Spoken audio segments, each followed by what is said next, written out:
that we were talking earlier about the difference between complicated and complex, right? And complicated, in the way I look at the use of that word, that's what we do to things. That's what humans do to things. We make things complicated. The reality we inhabit is complex, but it's not complicated. It's got a lot of parts. It's got a lot of delineations, levels, distinctions, differentiations, all those things, but it's all connected. It's, once you understand the fabric of reality and the way that energy, frequency, vibration expresses themselves, what their characteristics, natures, habits, the attributes, you look at it and you go, okay, now I can see how everything fits. I can see how this manifests this way and how this acts that way. But this education, this reimagining that we are a part of, that we're here to do. And I know that, people talk about star seeds and, the reincarnation. I prefer the term iteration, because I think that we iterate, we don't reincarnate, because that kind of implies coming back as from what you were before and having some kind of link to it, which I think we do have.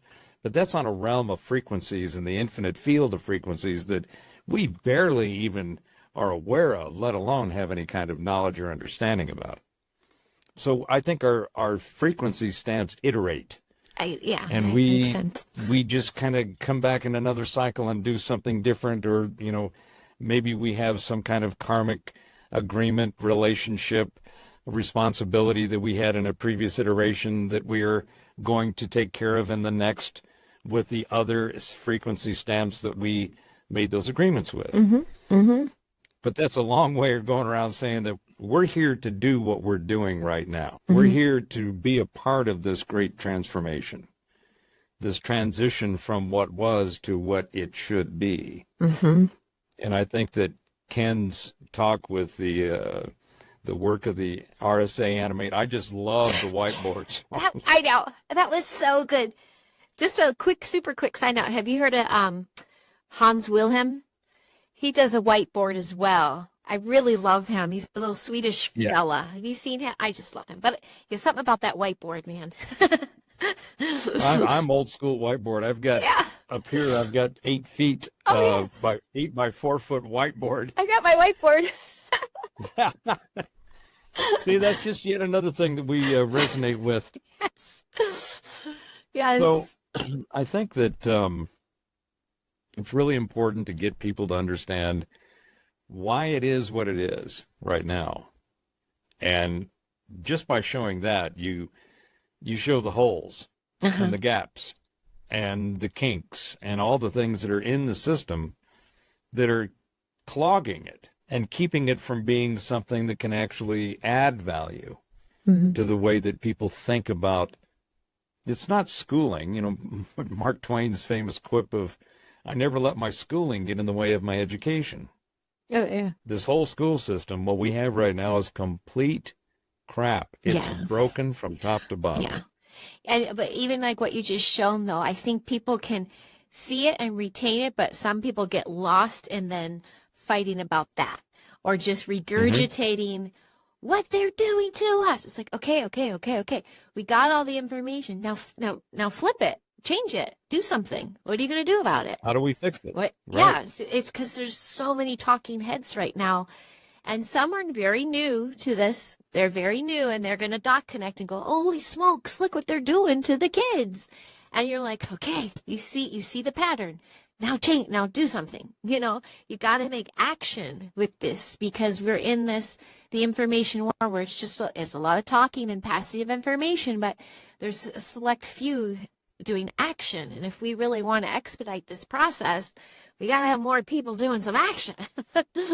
So that's why I really love that, because I know there's some that are still in old systems, and it's like they see it, but they don't see the big picture, and, it's working for my kid. It's like, just give them the picture and do, maybe it'll activate something to do some action, to make a change. Well, and that's to me, whenever I do my observational analysis of what's going on. I start in the clouds. I get up 50,000 feet and look around and see the field. Uh-huh. And there's so much, again, the tsunami of shit and the deluge of data that everybody's inundated with. Nobody's taught how to process that. I didn't get any training how to process this amount of information. Uh-huh. It happened through osmosis, I guess, over time, constantly looking at it. Well, wait a minute, I heard that. Oh, what's this over here? Oh, shit, look at what's connected to that. Uh-huh. And you have to be willing to let go of whatever that ego that you have. Or programming, yeah. And or. That has been programmed. Mm-hmm. I think the ego, which has been, everybody says it's a derogatory word, or you shouldn't have one, or you need to clamp down on it. It's like, no, the ego is the self. Yeah, yeah. What's been programmed to the ego is what you're seeing come out, expressed as what you call ego. Oh, that's a good one. Yeah, you're right. Yeah. I have to be mindful of when I use that, because you're right. That's usually a fallback, but actually I'm trying to teach kids to be empowered by controlling and owning and strengthening their ego. So you're right. Oh, never mind. Well, it's just a reframe of the words. People have got, it's just like judgment, and you can't judge anything. It's like, well, judging is how our minds work. We make a judgment every time. You and I are making judgments as we're having this conversation. Yeah, we're synchronizing That's synapses. just how we work. Yeah. Right? I do. I've championed that too, because parents are like, stop judging me. Other parents, I'm like, I'm assessing. We have to assess and understand this is safe. I mean, this is human nature. Judge a situation and react. Mm-hmm. Yeah. And this whole thing about being offended, right? Yeah. You can't offend anyone. It's like, wait a minute. First of all, and if you're offended at something, it's because you have some unresolved internal issue with whatever has triggered you into being offended. When I turned 40, I lost an ego and I gained a purpose. And what I meant by ego is how people would react to me. I stopped caring about it as much. It wasn't the big thing about, oh, I got to be careful of what I'm saying because somebody might think that I'm, being an idiot or an asshole. And it's like, yeah, we all are at times. That's part of our nature and the characteristics as well. But I helped a friend who was an author who made a bunch of children's books called Indigo Dreams, and she had published them. And I said, Laura, you really need to do these as audiobooks.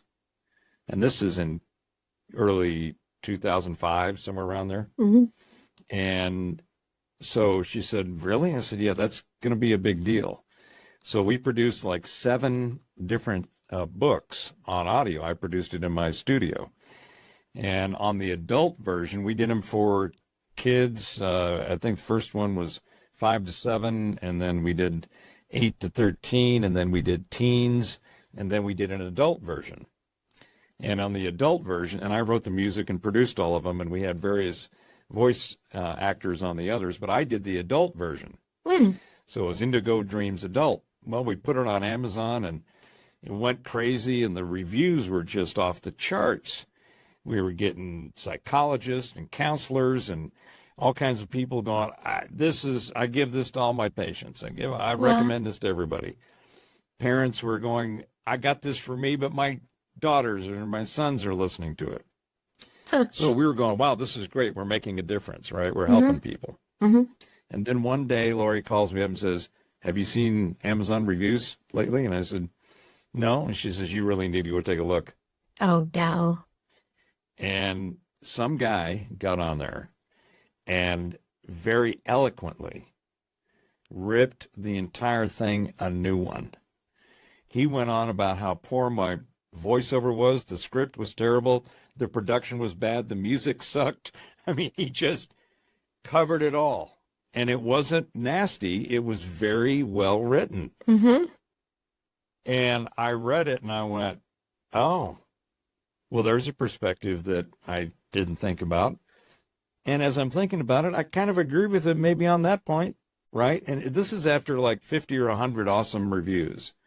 And this guy just ripped it. I went, okay. So I replied to him and I thanked him. Nice. Because I realized it wasn't at me personally. He didn't know who I was from Adam. Okay. right? He just knew that the work, whoever did the work, he had issues with. Mm-hmm. And it didn't bother me. And Lori That's called me so and says, "Did you read it amazing. yet? Yeah. Did you read it?" And I said, "Yeah." She says, "What'd you think?" I said, "It's pretty damn good." He's She's got some like, point. "What? Wow, that's Aren't awesome. you pissed?" I said, "No. You can't make something and expect it to resonate with everyone." That's beautiful. And that person sounds very confident in their clear perspective. And that's Yeah, it and went was against the norm of 1,500 other things. That's pretty ballsy and right. yeah. Wow. So to me, that ties back to helping to this point that Ken Robinson made in that video we just showed. The individual and what that individual, what makes that individual, what they resonate with, what puts wind in their sails and floats their boats. They're so different. Everyone is different. And the whole idea of this, and I don't want to get on this rant, I'll just say this and then we'll move on to the next one. But this whole thing about identity and the collective inclusion of a vast variety of identities is this major, serious mental fornication Yeah. of just nonsense. Because if you think about it, well, if you're really about identity, why aren't you working on making sure that the individual Yes. that is that identity Yeah. is the focus? I think it's a sad attempt of trying to, like that whiteboard we saw, it's their attempt of going in the school, see, we're letting them be individuals as they take the same test and study the same information and answer the bell. But oh, no, if they're a cat, they're a cat. It's like, wait, I see what you did there. That's not what we're talking about. That's not quite an individualized education. Yeah, very sad attempt. And more segregation, more division, more fighting. Keep the people fighting, bread and circuses, yada, yada, the whole thing. Yeah. Isn't it interesting how the collective inclusion is really a segregation? Yeah, that's it. Yeah. And they hate segregation, but they do the exact same with these other words that they've taken and hijacked and confused everybody with. Yeah. Yep. They do it to themselves. So I feel that I know, my personal perspective and speculation, that the work that you're doing, the path that you're on, the mission of purpose is what this great reimagining is, how it's going to happen, how it's going to unfold, because it is about the individual, and it starts with the children. Mm-hmm. I thank you for seeing that. And I feel the same. And I feel this is a mission. And I know there's so many others that are stepping into it as well. And that little graphic of the little meat suit unzipping and the child coming out with like music notes or whatever, the individual child, that's the goal. That's what we're doing. We're protecting them in a safe environment to just bloom and emerge and whatever that looks like to them and whatever skill set they have. And I think it almost helped not being in the education system for 30 years and being somewhere else and just developing my human instinct so that I can come back into it without the programming and without all that and just the faith of, and as a mom to protect my kids, but just to, not be swayed and to just find my tribe within it. But it was exactly that model of letting the individual, even if it's one-on-one or group of 5, the group think model. Yes, that's what my daughter's going through in the middle school there. I mean, actually every class is.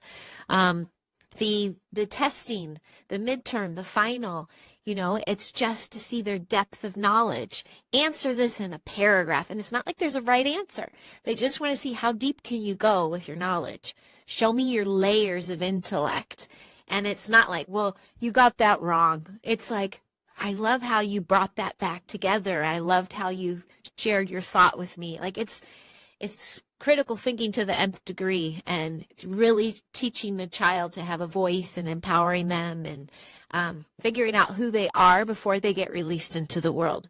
So they don't have to find out the hard way and conform and then feel like they have to break free or numb, or they're starting off with confident feet. That's kind of, I'm watching friends who are in the old systems, and their kids feel so like, yeah, I'm keeping up with the Joneses, but then they're free and they're like, oh, they don't know what to do. So then they get lost and they numb. And there's the drugs, the alcohol, the screens, the do what's easy.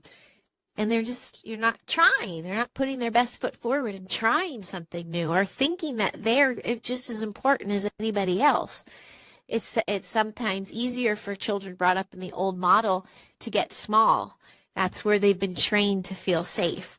And it's maybe scary, but it's brave. And it's also the superhuman power is to train, quote unquote, I hate that word, a child to go big, to expand as big as they can with whatever's brimming on the inside that wants to come out, because those are their innate skills trying to come out. And yeah, they've been buried, they've been numbed, they've been suppressed, but no longer. That's my rant. Exactly. The expression of the individual needs to be unleashed. Yeah. Yep. Safely, and with mentors who are like, nice unleashing. Way to go. What else you got? Stop unleashing. And giving them an environment where there's the expression, the information, the stimulus to go see. Some kids are just going to be way awesome in music. Some kids are going to be way awesome in arts, in image and painting and sculpting and whatever. Some kids are going to be analytically minded, and you're going, dude, engineering, you might want to look into that. You might find that fascinating. Yes. But it's like what Ken talked about there. It's really unleashing and the spirit, the inherent nature, resonance, vibe, the frequency and vibration that makes up that little unique frequency stamp that just dropped into the planet and has a whole lot of life ahead of it. Yeah. What does it want to do? What is it naturally attracted to? And that's where learning really begins. Yes. In my opinion. Agreed. Because you're learning that you're attracted to something. You have an affinity, an interest, some type of attraction to something that you have a different vibe with. And the current system suppresses all that bullshit, or suppresses it as bullshit, because they go, well, no, you can't go color outside the lines, and definitely don't color off the book and off the table and onto the floor. Yeah. It's like, well, wait a minute, but that's where all the imagination is. Even even the segregation side within their system. I love that part in the video when it says separating the subjects and going to different rooms. I love that we have a place where in our one beautiful classroom, we can do a multi-subject task and we cover all aspects. And then you bring in the teamwork element and the support element. Hey, this is my strong suit. I'll do this part. Hey, this is my strong suit. I'll do this part. And you lift each other up and you empower, all just with the common task that can cover it all. Can cover math, science, physics, art in one beautiful lesson. And that's the schoolhouse I'm working in that my kids are going to. And it's uniquely theirs. But you don't often find a middle school class where they're all friends and they're all recognize each other's strengths and they congratulate them for it. They applaud them for it. And they also seek their peers, for assistance. It's quite beautiful, and it expands their mind. I'm noticing that that's expanding the intellect far more than the worksheet or something given to them. The peers are educating each other too.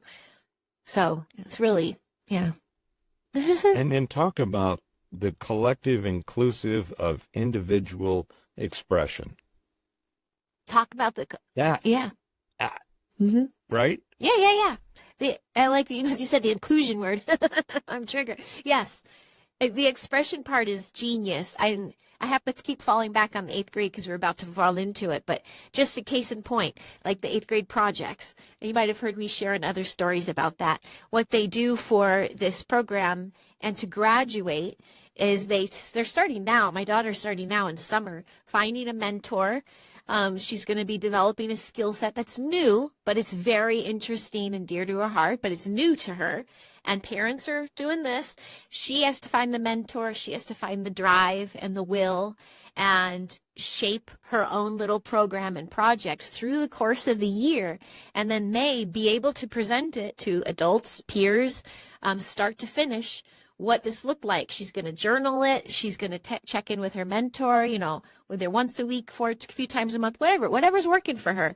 But it's them finding something, I'm really into this. I don't know how to do it, but I'm really into it. Hey, there's an adult who's really good at that. I'm going to ask them if they want to mentor me. And they're doing it all themselves. And it's really juicy. Even when she came to me with her project, I'm like, you want to do what? And Mama Bear's like, oh, my baby. Like, how's she going to do that? I'm going to help. I'm going to jump in. And of course, my avenues are dead ends. And I realized, well, that's little universal science. She's got to do this herself. And she tapped into all of it herself. And it's bringing out her music, her love of music, her love of sound engineering, that I had no idea it would go that route. Her composing and mixing, and then tech. Because she's very good at tech. And there are programs out there that, I don't know, you've seen me on this stuff. And she's going to learn it start to finish. And her presentation at a hippy-dippy unplugged school is going to be sharing tech, saying, look at how useful this is and what it helped me create.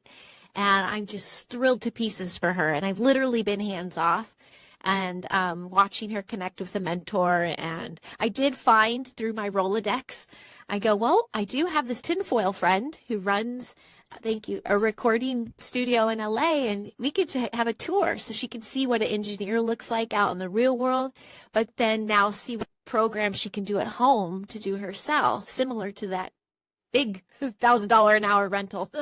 She can do it. And I'm just over the moon. I'm like, she's just turned 14. So what this could do to her to awaken, like, well, now I can try this. Now I can try that. She can step out into a career. And I mean, to each his own, but this is not a household that is like, well, then you have to go to college and move away and have that experience.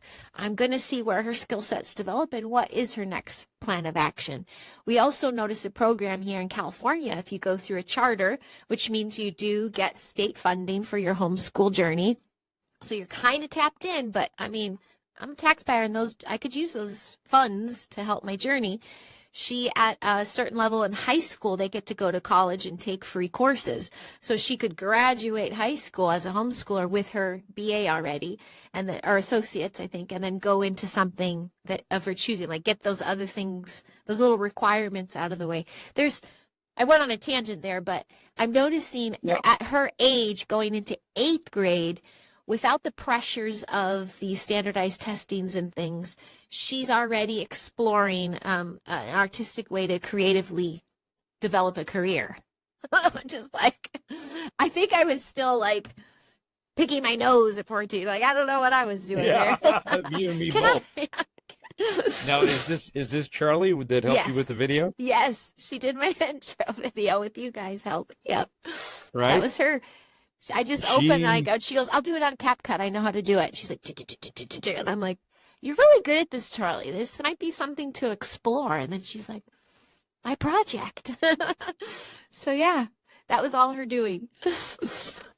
So basically, if I understand what you just said correctly, let me try to repackage it from my mind and mouth.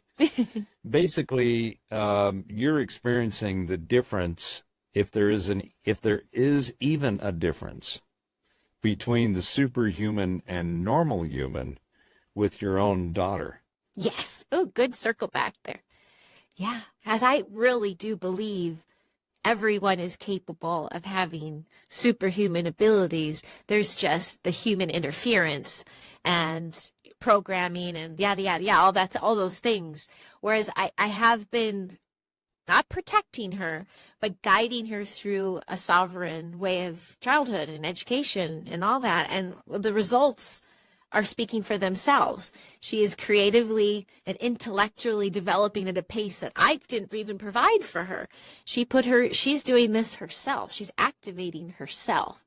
And it had a lot to do with me going, go girl, and finding the right environment for her to be in this place. She does have an educator, a lead educator in her class. She's been with her now for, this will be her 4th year, the same educator.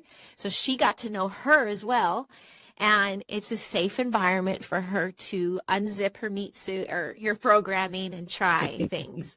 And I'm noticing that with her peers. You know, they're her peers. Her peers have been developing these projects themselves. I think one fellow wants to make a line of sneakers, so he's getting into manufacturing, and just the creative outlets they have. But what I see the most, just at a peer level, is how they support one another.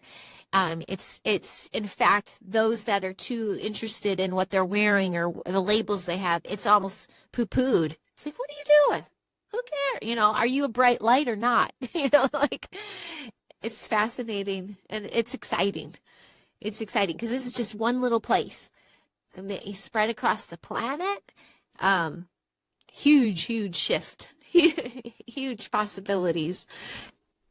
Well, this brings me to one other quick share that I want to use as an example of what I think what we both think is actually a part of the innate human experience, our innate characteristics and nature. Mm-hmm. And I think we may have looked at this in a previous conversation that we had, but we're just going to play a little clip. This is Carolyn Corey. Capacity whereby the brain functions as a whole.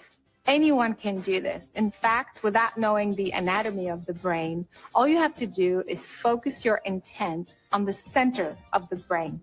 And that information is then distributed through the corpus callosum to the 2 hemispheres, which allows you to understand what's going on, and through the endocrine system, which then allows you to feel what is going on.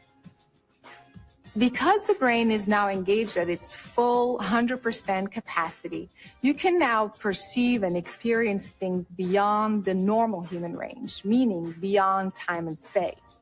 If this is true, then we should be able to transcend any limitation of our physicality, perhaps even our eyesight. Our first stop is in the UK, where we encounter children who are using blindfolds to access their superhuman abilities. We're going to play some games. Put your blindfolds on for me, please. Ready? Justin, tell me what's on this card. Teacup. And now tell me what's on this card. Tiger. Isabella, what is the shape and color of this stone? Kind of like a circle, and it's not really, it's kind of like see-through. Here's yet another example of how consciousness can interact with the physical world beyond what science claims to be possible. When we work with the blindfold, it's so that we can encourage the children to use the vision that they have with their higher consciousness. Evie, tell me the shape and color of the stone. It's red and kind of a circle. Yes. Evie, tell me what I'm holding in my hand. A wooden spoon. We expand their consciousness beyond that they believe or understand that they can, take them out into universal energies. Okay, now let's go search for that beautiful inner light of yours. I can see it. Fantastic. Bring the light out into the area around you, your light field. Good boy. Well done. I can see it. And then they can work with the higher consciousness, seeing, because they have the potential to see from every cell in their body. Now, you're going to read a line each. The other dragons were purple with smooth, shiny scales, but Marmaduke was faded orange with sticky out scales. Excellent. Good girl. It's like witnessing a miracle. It's really, it's just beautiful to watch. George was enjoying a quiet evening in the Heavenly Hippos wildlife park. Suddenly, he spotted a group of animals creeping past. The first time I actually saw it for myself, when I come to do my training, the only word I can think of is emotional. It was very emotional. Pitter-patter. The rain was tapping, and the windows and the wind was banging. When my son started to raid and I saw him raiding. Our day out is ruined. They kind of shine. It's just amazing. No mouse would put a paw out in that weather. Needless to say, I wanted to know what it felt like to experience the physical world through these blindfolds. Totally dark. Yes. Wow.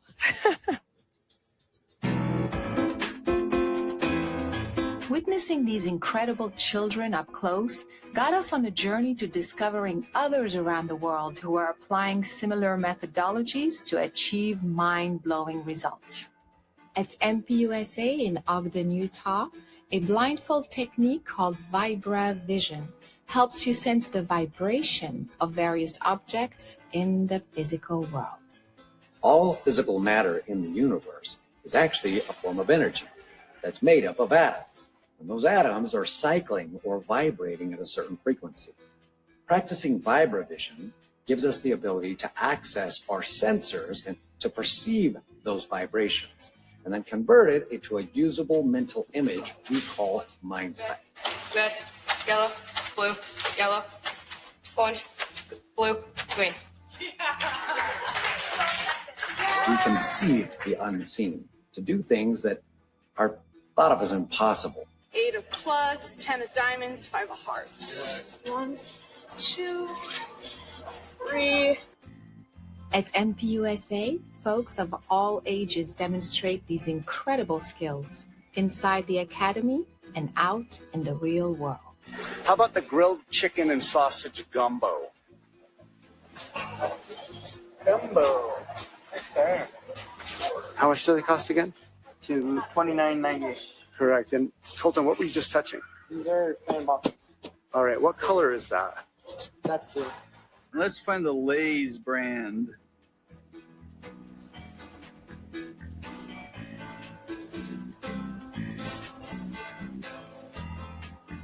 Old Spice body wash. Very good. From Utah, we make our way to Stuttgart, Germany. There, children are using a different approach to the methodology and display skills with impeccable accuracy. In the beginning, it felt a bit weird when I was able to see without my eyes, but after a while, you get used to it.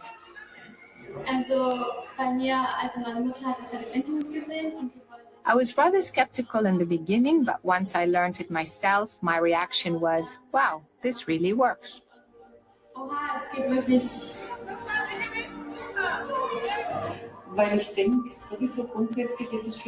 I believe much more is possible than we know. Human beings have a lot more skills that they could develop. I also have a granddaughter who learned the skill and bops around with the mask here today. I'm amazed how well it works.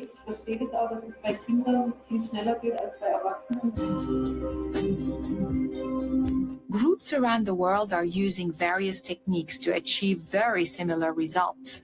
I decided to investigate the origin of these methodologies, which led me to InfoVision in Moscow, Russia, and its founder, Mark Komisarov, who discovered blindfold perception 20 years ago. Постарался создать методику, которая, как мне казалось, могла бы активизировать эту способность. We developed a methodology that first worked with kids. Then I tried it with a blind kid, and it worked too. Then I tried it with adults, and it turns out the methodology also works with adults. And that is what I've been doing for the past 20 years. Эту способность у любого. So what did you think of that, Heidi? Love it. Absolutely love it. So I was just smiling the whole time. That's the kind of reality TV I like. Like, that's not, you can't fake that. I don't, because they're, skeptics will be like, oh, they can see. I'm like, no, again, proof is in the pudding.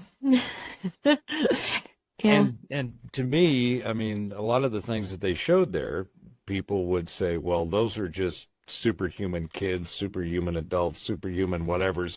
It's like, no, that's just normal human. Yes. And it's a set of circumstances, tests, tools, and techniques to bring out the real super in the normal human. That's exciting. That'd be fun to have that normalized and in a classroom. Really exciting. And I liked at the very end too, they were saying they tried it on a blind person and adult who's already been formed and all the programming and things, but it still can come out. Yeah. I like that. Yeah. Go ahead.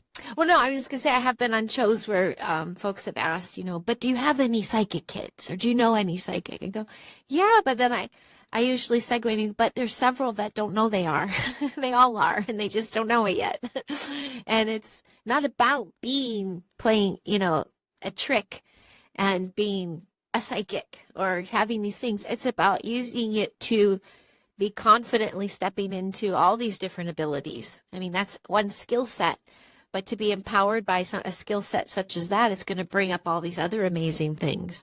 And to imagine moving through life that confidently, that you have that in your back pocket and knowing that other people you meet can too and do too. It also brings it back to from even our first few minutes why I stepped out of education system and why they're coming after children with medical and they're affecting parts of their brain so they detach, so that they're afraid of what these children and adults, what folks can do when they develop these skills that everyone has. They're not going to need to work for somebody else. They're not going to need to fit in a box. They're not going to want to, and it's not going to feel comfortable or healthy to do so. So there goes their factory line. Right? Yeah. No, I love that documentary from her. I think the last time was when we did that episode with Sherry I saw, but he didn't have that extra clip at the end. Like I saw an extra bit here that I don't remember seeing. Yeah. So another required viewing for people. I think that there's more going on about the great reveal of the knowledge apocalypse.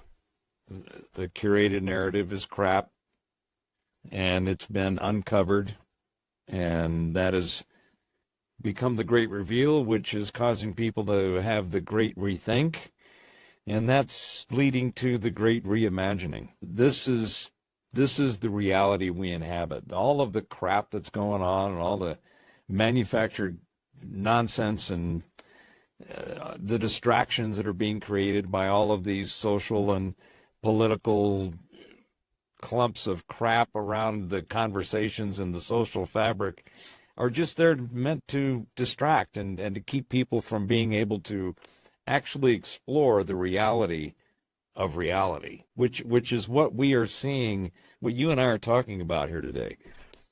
There are, if you reclassify or reframe the term superhuman, I would say, going back to our conversation about LeBron, and what he does in his skill set, he's kind of superhuman. You can go, well, he's super in his humanness of what he does. Absolutely. But the psychic abilities, the vibrational, the frequency, the sensing abilities, the power of just the innate nature of consciousness, which is psychic. We're never in the now. We're always in the next. We're always thinking of what the next thing is. The now is a frequency stamp that's now put in the memory bank. The next is where you're engaged. And like what Carolyn did with those kids, with that, I love it. I love the concept of it. The name mindfold. It's not a blindfold. It's a mindfold. Mindfold. And you're actually unfolding the powers of the mind. So this is, I think, where the conversation needs to be. And I am so grateful for you to come on and have this conversation today. I think it's been exactly what I wanted and even more and expected. So thank you. That was really fun. I'm excited for these sound bites. Yeah, that was, you're the appropriate person to help get that out of me, as well as go on that ride with me, because that was a really fun conversation. Thank you for that. Yeah. Yeah, and I wrote that link of that whiteboard.